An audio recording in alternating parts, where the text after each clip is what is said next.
Chapter 26. The Story Club is formed. Junior Avonlea found it hard to settle down to humdrum existence again. To Anne in particular, things seemed fearfully flat, stale, and unprofitable after the goblet of excitement she had been sipping for weeks. Could she go back to the former quiet pleasures of those faraway days before the concert? At first, as she told Diana, she did not really think she could. "I'm positively certain, Diana, that life can never be quite the same again as it was in those olden days," she said mournfully, as if referring to a period of at least 50 years back. "Perhaps after a while I'll get used to it, but I'm afraid concerts spoil people for everyday life. I suppose that is why Marilla disapproves of them. Marilla is such a sensible woman. It must be a great deal better to be sensible. But still, I don't believe I'd really want to be a sensible person because they are so unromantic. Mrs. Lynde says there is no danger of my ever being one, but you never can tell. I feel just now that I may grow up to be sensible yet, but perhaps that is only because I'm tired. I simply couldn't sleep last night for ever so long. I just lay awake and imagined the concert over and over again. That's one splendid thing about such affairs. It's so lovely to look back to them." Eventually, however, Avonlea School slipped back into its old groove and took up its old interests. To be sure, the concert left traces. Ruby Gillis and Emma White, who had quarreled over a point of precedence in their platform seats, no longer sat at the same desk, and a promising friendship of 3 years was broken up. Josie Pye and Julia Bell did not speak for 3 months because Josie Pye had told Bessie Wright that Julia Bell's bow when she got up to recite made her think of a chicken jerking its head, and Bessie told Julia. None of the Sloanes would have any dealings with the Bells because the Bells had declared that the Sloanes had too much to do in the program, and the Sloanes had retorted that the Bells were not capable of doing the little they had to do properly. Finally, Charlie Sloane fought Moody Spurgeon McPherson because Moody Spurgeon had said that Anne Shirley put on airs about her recitations, and Moody Spurgeon was licked. Consequently, Moody Spurgeon's sister, Ella May, would not speak to Anne Shirley all the rest of the winter. With the exception of these trifling frictions, work in Miss Stacy's little kingdom went on with regularity and smoothness. The winter weeks slipped by. It was an unusually mild winter with so little snow that Anne and Diana could go to school nearly every day by way of the birch path. On Anne's birthday, they were tripping lightly down it, keeping eyes and ears alert amid all their chatter, for Miss Stacy had told them that they must soon write a composition on A Winter's Walk in the Woods, and it behooved them to be observant. "Just think, Diana, I'm 13 years old today," remarked Anne in an awed voice. "I can scarcely realize that I'm in my teens. When I woke this morning, it seemed to me that everything must be different.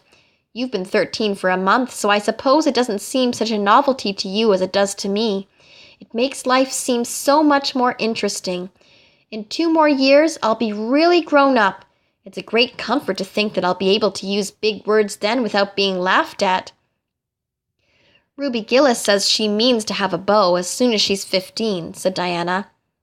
"Ruby Gillis thinks of nothing but beaux," said Anne disdainfully. "She's actually delighted when anyone writes her name up in a take notice for all she pretends to be so mad. But I'm afraid that is an uncharitable speech. Mrs. Allan says we should never make uncharitable speeches, but they do slip out so often before you think, don't they? I simply can't talk about Josie Pye without making an uncharitable speech, so I never mention her at all. You may have noticed that. I'm trying to be as much like Mrs. Allan as I possibly can, for I think she's perfect. Mr. Allan thinks so too. Mrs. Lynde says he just worships the ground she treads on, and she doesn't really think it right for a minister to set his affections so much on a mortal being. But then, Diana, even ministers are human and have their besetting sins, just like everybody else. I had such an interesting talk with Mrs. Allan about besetting sins last Sunday afternoon. There are just a few things it's proper to talk about on Sundays, and that is one of them. My besetting sin is imagining too much and forgetting my duties. I'm striving very hard to overcome it, and now that I'm really 13, perhaps I'll get on better. In 4 more years, we'll be able to put our hair up, said Diana, Alice Bell is only 16 and she is wearing hers up, but I think that's ridiculous. I shall wait until I'm 17. If I had Alice Bell's crooked nose, said Anne decidedly, I wouldn't. But there, I won't say what I was going to because it was extremely uncharitable. Besides, I was comparing it with my own nose, and that's vanity. I'm afraid I think too much about my nose ever since I heard that compliment about it long ago. It really is a great comfort to me. Oh, Diana, look, there's a rabbit. That's something to remember for our woods composition. I really think the woods are just as lovely in winter as in summer. They're so white and still, as if they were asleep and dreaming pretty dreams. I won't mind writing that composition when its time comes, sighed Diana. I can manage to write about the woods, but the one we're to hand in Monday is terrible. The idea of Miss Stacy telling us to write a story out of our own heads. Why, it's as easy as wink, said Anne. It's easy for you because you have an imagination, retorted Diana. But what would you do if you had been born without one? I suppose you have your composition all done? Anne nodded, trying hard not to look virtuously complacent and failing miserably. I wrote it last Monday evening. It's called The Jealous Rival, or In Death Not Divided. I read it to Marilla, and she said it was stuff and nonsense. Then I read it to Matthew, and he said it was fine. That is the kind of critic I like. It's a sad, sweet story. I just cried like a child while I was writing it. It's about two beautiful maidens called Cordelia Montmorency and Geraldine Seymour, who lived in the same village and were devotedly attached to each other. Cordelia was a regal brunette with a coronet of midnight hair and duskly flashing eyes. Geraldine was a queenly blonde with hair like spun gold and velvety purple eyes. I never saw anybody with purple eyes, said Diana dubiously. Neither did I. I just imagined them. I wanted something out of the common. Geraldine had an alabaster brow, too. I found out what an alabaster brow is. That is one of the advantages of being 13. You know so much more than you did when you were only 12. Well, what became of Cordelia and Geraldine? Asked Diana, who was beginning to feel rather interested in their fate. They grew in beauty side by side until they were 16. Then Bertram DeVere came to their native village and fell in love with the fair Geraldine. He saved her life when her horse ran away with her in a carriage, and she fainted in his arms, and he carried her home 3 miles, because you understand the carriage was all smashed up. I found it rather hard to imagine the proposal, because I had no experience to go by. I asked Ruby Gillis if she knew anything about how men proposed, because I thought she'd likely be an authority on the subject, having so many sisters married. Ruby told me she was hid in the hall pantry when Malcolm Andrews proposed to her sister Susan. She said Malcolm told Susan that his dad had given him the farm in his own name, and then said, "What do you say, darling pet, if we get hitched this fall?" And Susan said, "Yes, no, I don't know. Let me see." And there they were, engaged as quick as that. But I didn't think that sort of a proposal was a very romantic one. So in the end, I had to imagine it out as well as I could. I made it very flowery and poetical, and Bertram went on his knees, although Ruby Gillis says it isn't done nowadays. Geraldine accepted him in a speech, a page long.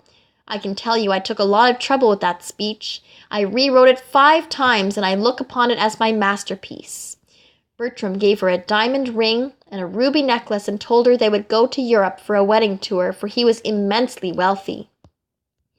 But then, alas, shadows began to darken over their path. Cordelia was secretly in love with Bertram herself, and when Geraldine told her about the engagement, she was simply furious, especially when she saw the necklace and the diamond ring. All her affection for Geraldine turned to bitter hate, and she vowed that she should never marry Bertram. But she pretended to be Geraldine's friend the same as ever. One evening they were standing on the bridge over a rushing, turbulent stream, and Cordelia, thinking they were alone, pushed Geraldine over the brink with a wild, mocking, "Ha, ha, ha!" But Bertram saw it all, and he at once plunged into the current, exclaiming, "I will save thee, my peerless Geraldine." But alas, he had forgotten he couldn't swim, and they were both drowned, clasped in each other's arms. Their bodies were washed ashore soon afterwards. They were buried in the one grave, and their funeral was most imposing, Diana. It's so much more romantic to end a story up with a funeral than a wedding. As for Cordelia, she went insane with remorse and was shut up in a lunatic asylum. I thought that was a poetical retribution for her crime. How perfectly lovely, sighed Diana, who belonged to Matthew's school of critics. I don't see how you can make up such thrilling things out of your own head, Anne. I wish my imagination was as good as yours. It would be if you'd only cultivate it, said Anne cheeringly. I've just thought of a plan, Diana.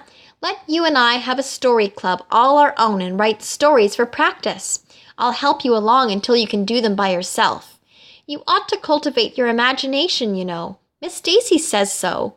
Only we must take the right way. I told her about the haunted wood, but she said we went the wrong way about it in that. This was how the story club came into existence. It was limited to Diana and Anne at first, but soon it was extended to include Jane Andrews and Ruby Gillis and one or two others who felt that their imaginations needed cultivating. No boys were allowed in it, although Ruby Gillis opened that their admission would make it more exciting, and each member had to produce one story a week. It's extremely interesting, Anne told Marilla. Each girl has to read her story out loud and then we talk it over. We are going to keep them all secretly and have them to read to our descendants. We each write under a nom de plume. Mine is Rosamond Montmorency. All the girls do pretty well. Ruby Gillis is rather sentimental. She puts too much love-making into her stories, and you know too much is worse than too little. Jane never puts any because she says it makes her feel so silly when she has to read it out loud. Jane's stories are extremely sensible. Then Diana puts too many murders into hers. She says most of the time she doesn't know what to do with the people, so she kills them off to get rid of them. I mostly always have to tell them what to write about, but that isn't hard, for I've millions of ideas. I think this story-writing business is the foolishest yet, scoffed Marilla. You'll get a pack of nonsense into your heads and waste time that should be put on your lessons. Reading stories is bad enough, but writing them is worse. But we're so careful to put a moral into them all, Marilla, explained Anne. I insist upon that. All the good people are rewarded, and all the bad ones are suitably punished. I'm sure that must have a wholesome effect. The moral is the great thing. Mr. Allen says so. I read one of my stories to him and Mrs. Allen, and they both agreed that the moral was excellent. Only they laughed in the wrong places. I like it better when people cry. Jane and Ruby almost always cry when I come to the pathetic parts. Diana wrote her Aunt Josephine about our club, and her Aunt Josephine wrote back that we were to send her some of our stories. So we copied out 4 of our very best and sent them.